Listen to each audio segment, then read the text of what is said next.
Sitheleke ngezikhathi zamadina sizobona insizwe endishini ehostela eJeppe eGoli.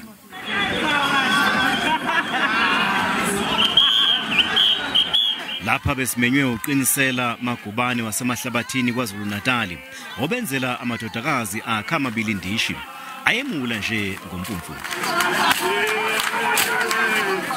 Unkomose uyaleza ingane ngokuthi ziphathe kahle ijabulisa abazali ze sizofika kulesi sigaba.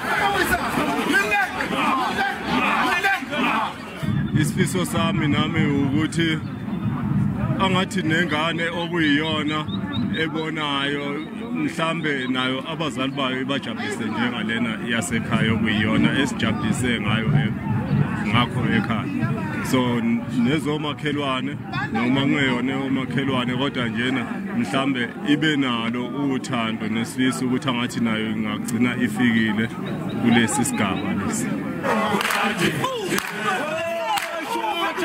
Indishi yamsana kakhulu nengoma ushamela kepha abaningi uma ukhuluma ngendishi khona ungaqondisisi kahle hle baze bafake ngisho nendishi yokugezela imbala. Igoso leinsizwa umsakazi Shange liyachaza ngendishi. Yabo nje umntombi eguqile lapha. Akuliwa la. Ukhuluma ngemali yakho. Mona mawukhiphe u5 rand ngeza umzekelo. Wena kusho sekufaka ukhipha u6 rand ukuhlehlisa le yantombi leyo. Akuliwa kuyadlalwa la. Omunye uzothi mhlamba hayi lapha into yokushintshanisa ngemali lena futhi ungathini umuntu ofana nalo babulanga yobedlalela lokho yobedlalela kunjalo babulanga ukwenza into yesintu njengoba nje kukanje namhlanje siye ekhaya kubo nge4 ayilapho kube kuqhumshamela kube konakele kakhulu kobekeke sengashawa yondishi kube seqhumshamela kuphela. Ngizocela nami ukuthi ke ngicele nje ukubingelela insizwa ngeyamali engiyiphethe na.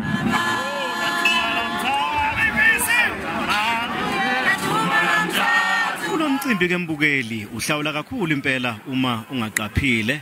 Asikwazanga ke ukuxoxa nezingane bezenzelwa indishi ngoba phela size lapha singaqinile kangako ekhikhini. Bese ngeke ke futhi ke sivimbi insizwa ngoba phela zibika nje eyintombini zingene ekhikhini.